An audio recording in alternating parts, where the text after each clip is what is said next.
Truth is a powerful thing. That has been the lesson of my career, really the lesson of my life, and you have to work for it. Truth requires a lot of hard work. It doesn't often appear on the surface. You have to mine it occasionally, normally. And you have to be dedicated to finding it. But if you can find it, if it exists, it is a powerful, powerful thing. It has conquered regimes, it has built empires, it has destroyed them, it has brought down presidents, it's propped up presidents. Truth is a powerful thing, and that's what this has been about. I owe a lot of thank yous today that I don't have time to give, but so just let me say, thank you to everybody who has been, incredibly supportive. Thank all of the people down the hall that work for me, come in early, staying late, and have been true believers in the mission. And it's really fun. It's really fun to watch the young whippersnappers do their thing. And I will always be a hopeless dreamer. I will always believe in the importance of the system. I believe in the system. And the system only works if we have the rule of law, follow the just process. There's nothing more important to the proper functioning of our public institutions than the principle of equality. This idea that we are all equal under the law, which means that nobody gets special treatment, or special access, or special correspondence, or special hearings, or priority, or anything like that. It means that everybody, black, brown, red, white, Catholic, Protestant, Muslim, gay, straight, that comes in, that the law administers their case just in precisely the same fashion as it does for anybody else.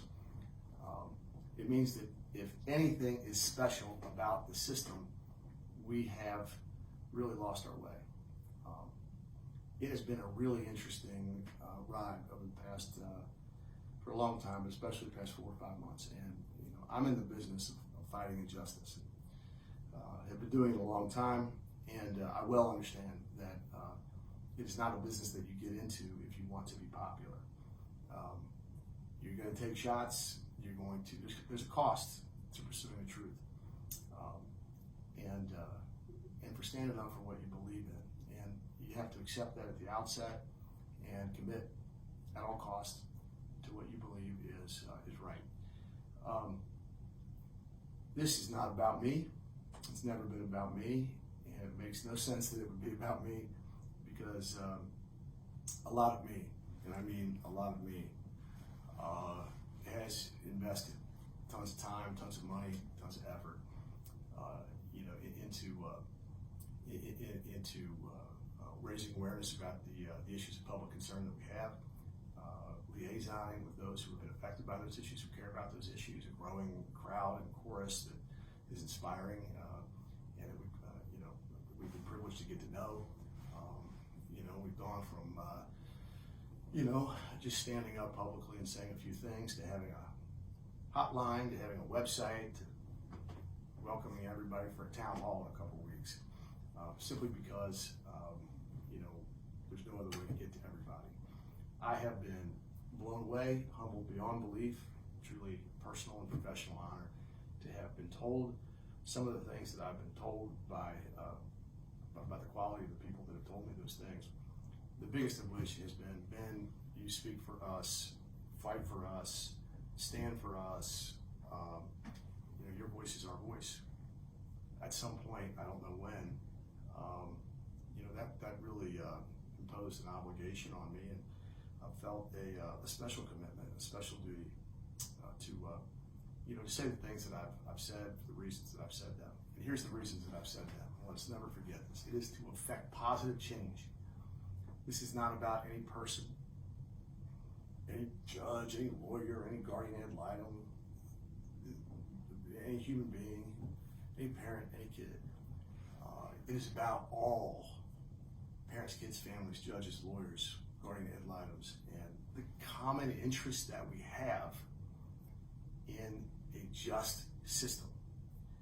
What is the rule of law? It is the idea that we are a nation of laws, not of men and women, that the particular attitude, providence, concern, belief of any one human being dictates anything in our system of justice, but that the law has already given us the answer. We simply apply the facts to the law, and that is the result it should obtain. It should obtain, no matter the color, creed, background, rich, poor, of the litigant. It should have nothing to do with who their lawyer is. It should have nothing to do with if they have a lawyer at all.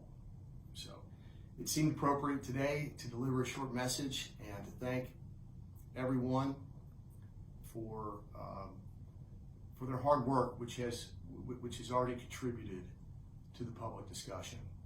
And there's reason to believe in the reality, the future reality of positive change. I have been really humbled to understand, and it is just my understanding, that certain of the videos that we produced and certain of the statistical analyses that the whippersnappers down the hall did, which exposed kind of some of the statistical abnormalities that cry out for explanation and that kind of thing, that those have made their way somehow to people in Frankfurt who are on the ground, even already, as I understand, exploring the things that need to be explored to make sure that the things that are working for all of us need to work the right way for all of us. As someone who believes in the fundamental human dignity of every human life, no matter what, who believes that by virtue of having a breath, they are entitled to respect, decency, equality under the law, that everyone is afforded certain rights and privileges, and that everyone is entitled to exercise the freedoms that the law bestows upon them. As someone who understands better than most, I feel that the guarantor, the protector of that kind of idea is our court system, who is especially entrusted with preserving the rights of most especially the voiceless, the oppressed, the marginalized, the ostracized, those who are different. Without a court system that functions with integrity, the marginalized are marginalized, the poor have less, the rich have more, and we don't have the system that we want to have. That's not who we are.